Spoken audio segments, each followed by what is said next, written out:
U17 berjumpa dengan Korea Utara di babak 8 besar Piala Asia U17 2025 malam nanti. Bekal kemenangan melawan Korea Selatan di fase grup menjadi modal optimisme timnas Indonesia melawan laga 8 besar Piala Asia. Lalu bagaimana peluang skuad Garuda Muda di laga ini dan seperti apa bentuk dukungan dari fans Garuda yang ada di Arab Saudi? Kami membahasnya bersama dengan pengamat sepak bola, Bung Haris Pardede atau akrab disapa Bung Harpa, dan juga ada Ketua Garuda Arab Saudi, Mas Muhammad Erlangga yang telah bergabung bersama kami di Kompas Petang. Salam sehat, salam olahraga semuanya.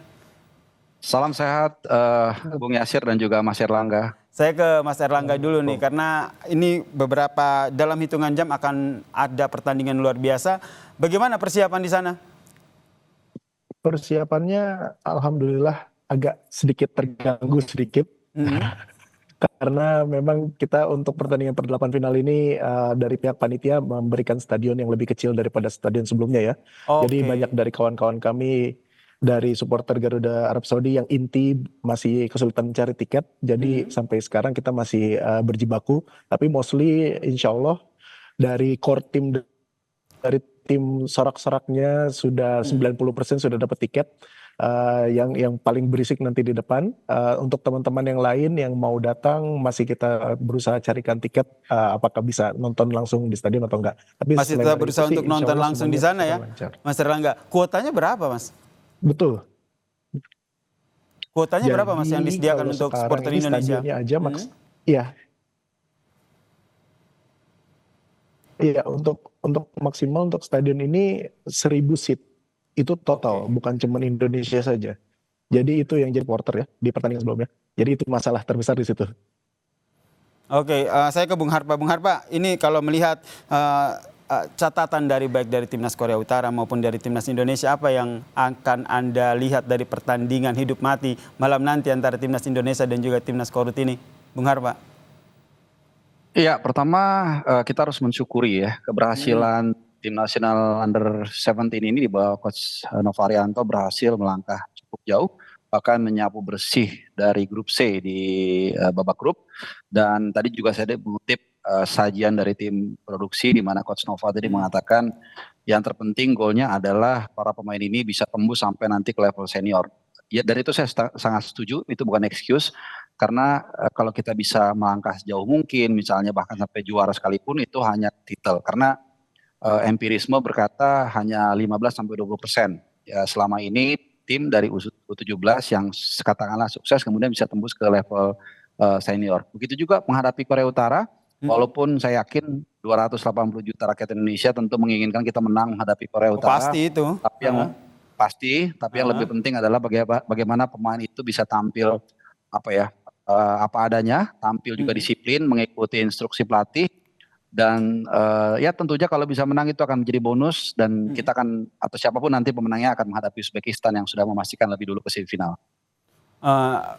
Erick Thohir juga akhirnya menyampaikan dan berharap bahwa ini U17 ini bisa menyamai atau melampaui sejarah Piala Asia U17 kita yang sudah lama banget tuh 1990.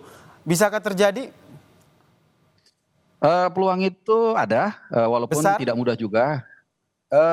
Saya pikir 50-50 lah peluangnya. Oh, main aman Korea berarti Utara ini ya?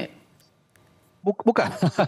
Bukan, karena Korea Utara ini juga secara anatomi, secara antropologi ini kan sebenarnya badannya, karakter itu sama dengan Korea Selatan. Ya, mereka satu ras. Mereka punya body yang cukup bagus gitu ya, tapi karakternya memang tidak, gaya bermainnya tidak setaktis dari Korea Selatan. Jadi mainnya lebih force. Kita tahu lah karakter negara seperti Korea Utara itu menggunakan militansi, akan bermain keras. Dan ini yang saya pikir, saya yakin 100% sudah diantisipasi oleh Coach Nova. Dan Coach Nova sudah membuktikan itu dengan baik, bagaimana di 3 laga di grup, dia itu melakukan pendekatan yang berbeda-beda dengan lawan yang tentunya punya karakter berbeda. Jadi saya yakin Coach Nova punya kemampuan untuk beradaptasi dalam hal taktikal dan strategi dalam menghadapi Korea Utara yang juga punya gaya bermain berbeda. Oke, taktik dan strategi yang kita nantikan diracik oleh Coach Nova. Saya ke Mas Erlangga dulu nih. Tentu saja dukungan dari supporter Indonesia yang hadir di sana ini menjadi salah satu modal mental yang luar biasa nih. Anda melihatnya seperti apa nih pertandingan antara Indonesia dan juga Korea Utara malam nanti nih, Mas Erlangga? Pertandingannya mungkin akan berat ya. Jadi kalau saya memprediksi sih mudah-mudahan adik-adik kita nih bisa bertahan dengan seperti melawan Korea Selatan. Karena Korea Utara ini kan cukup cukup permainannya sangat bagus sih sebenarnya kalau kita lihat pertandingan sebelumnya. Jadi saya berharap mudah-mudahan fisik kita terjaga sampai 90 menit dan ngasih kejutan di menit-menit akhir seperti gol-gol timnas kita sebelumnya di menit-menit akhir. Oke, dukungan dari teman-teman ataupun supporter dari timnas Garuda Muda yang ada di sana akan seperti apa nantinya? Ya, jadi kalau dukungannya kita akan seperti biasanya semaksimal mungkin kita bawa alat-alat nonton langsung ya. perkusi. Iya, kita akan mempersiapkan perkusi dan bendera-bendera yang besar yang kita biasa bawa ke pertandingan sebelumnya. Itu sudah disiapkan oleh teman-teman dan ya insya Allah seperti biasa non-stop dari menit 0 sampai bahkan sebelum pertandingan mulai sampai habis kita akan terus bernyanyi tanpa berhenti sampai suara habis. Oke, pokoknya ini yel-yel dan juga dukungan langsung non-stop ya, demi membakar semangat dari Garuda Muda ketika bertanding melawan Korea Utara. Saya ke Bung Harpa. Bung Harpa, kalau kita lihat dari strategi, kalau Coach Nova ini lini pertahanan dan juga lini penyerang begitu yang juga harus dipersiapkan. Dari dua lini ini, mana yang akan menjadi fokus atau sama-sama akan diracik oleh Coach Nova? Ya, saya pikir pertahanan yang akan menjadi kunci di sini. Kenapa? Karena kalau kita lihat agresivitas dari Korea Utara tentu akan lebih tinggi dan kita akan melihat tim yang bermain sangat kuat gitu ya dengan power mereka yang kita lihat secara badan anatomi juga cukup baik. Tapi saya pikir kita juga harus percaya diri di 3 laga awal kita sudah membuktikan bisa bertahan dengan baik menghadapi Korea Selatan. Kita tahu 7 hari 7 malam kita bertahan dan kita bisa melakukan itu. Menghadapi Yaman kalau kita masih ingat itu juga sebenarnya satu gol dari bola mati dari titik putih, itu pun menurut saya seharusnya tidak pelanggarannya di luar kotak penalti. Dan yang di pertandingan terakhir kita juga berhasil menang dengan tanpa kebobolan atau clean sheet. Artinya kita punya kemampuan untuk bertahan dengan baik, tinggal nanti bagaimana betul tadi kata sahabat saya Mas Erlangga, bagaimana kita juga bisa mencuri gol dari Korea Utara dan ini tidak mudah. Jadi saya pikir kita punya modal yang cukup bagus dan tentunya juga dukungan dari teman-teman di Saudi ya. Saya pikir ini akan menjadi salah satu mungkin juga pembeda membuat Evander Vlaster dan kawan-kawan akan lebih semangat. Termaksud model yang cukup bagus ini termaksud persiapan stamina karena kalau kita lihat Korea Utara ini kan juga terkenal dengan stamina yang kuat begitu. Iya, iya. Nah, kita punya keuntungan nih, Bung Yasir. Apa tuh, Bang? Jadi ketika kita berhasil memastikan lolos ke babak perempat final dengan status juara grup, artinya di pertandingan terakhir Coach Nova juga dengan jeli melakukan rotasi. 7 pemain digantikan, pemain utama tidak istirahatkan. Sementara Korea Utara sampai dengan pertandingan ketiga mereka tetap fight dengan pemain utama mereka dan mereka main ngotot ya saat itu bermain 2 sama. Jadi kita ada waktu istirahat lebih banyak. Ya tinggal masalahnya adalah bagaimana touch dari pemain itu tidak hilang walaupun misalnya di pertandingan lawan Afghanistan mereka istirahat. Jadi secara fisik mungkin Korea Utara lebih unggul dalam arti mereka punya body shape yang lebih bagus, tapi secara endurance harusnya kita juga punya kelebihan dalam hal stamina dan juga endurance untuk bermain 90 menit begitu. Karena pada ada waktu pertandingan sebelumnya ada rotasi dan beberapa pemain inti juga sempat beristirahat begitu ya Bung Harpa ya? Betul. Oke, Mas Erlangga, ini kalau tadi Anda bilang ini kuotanya dibatasi begitu, antisipasinya akan seperti apa jika tidak semua supporter Indonesia di sana bisa masuk langsung begitu untuk menyaksikan pertandingan?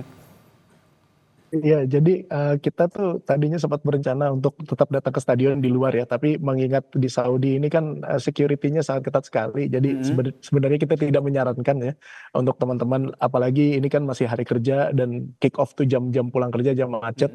Ya kalau memang belum rezeki tidak dapat tiket, ya nonton masing-masing dari rumah karena kita belum ada kabar dari KJRI atau KBRI untuk ada nobar. Mungkin karena masih kurang antusiasmenya belum karena mungkin U17 ya. Belum banyak semua orang yang sangat minat sekali untuk nobar. Jadi kita mohon doanya aja. Tapi untuk teman-teman yang berangkat ke stadion udah siap. Bahkan kita ada beberapa yang jamaah umroh juga yang mereka beruntung dapat tiket akan datang. Oh begitu ya, aji mumpung sekalian ya begitu ya. Betul, betul. Dan ada beberapa selebriti ibu kota yang insya Allah akan datang nanti ke stadion juga. Mungkin akan lihat update-nya di media sosial kita. Jadi mudah-mudahan ini dengan begini tim Garuda Muda kita lebih semangat lagi maksudnya tidak usah ragu kalau dilihat jumlahnya agak lebih sedikit, tetap fokus dengan permainan mereka.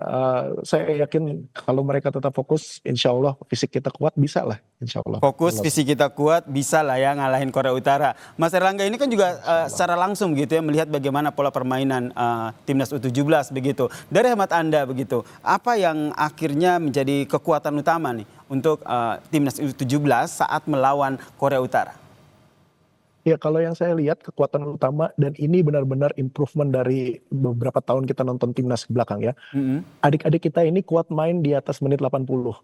Tidak ada yang namanya keram, tidak ada yang namanya capek. Mereka tetap lari, pressing, dan bahkan bisa dilihat gol yang terakhir aja yang pertandingan Afghanistan kan itu benar-benar injury time dan mereka tetap lari.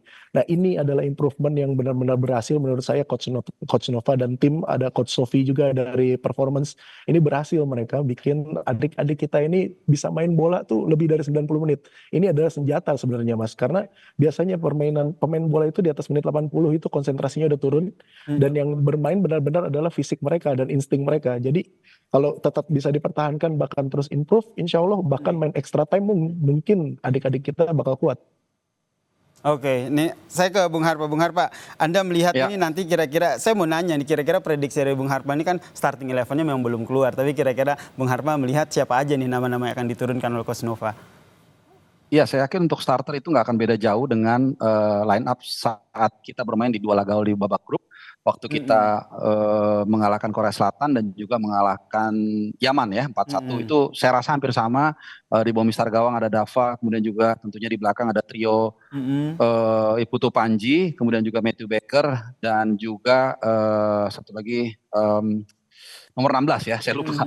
Kemudian di tengah Evander Florasta, Nazril, ya pemain utama lah, intinya 11 pemain yang memang ditampilkan di pertandingan pertama dan kedua itu saya rasa akan sama. Dan yang saya senang juga mentalitas mereka juga cukup bagus.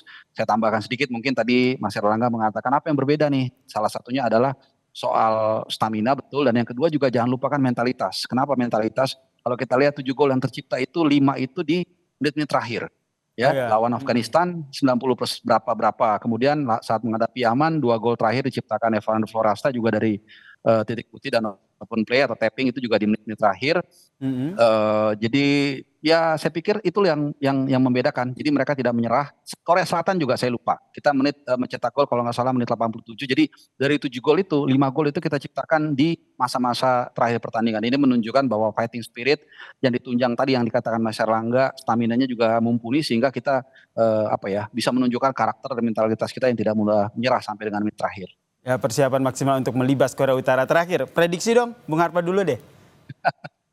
Saya rasa ini akan adu penalti nih, Bung Yasir. Oke, adu penalti. Wah, kalau di penalti permainannya akan sengit banget nih kalau adu penalti ya.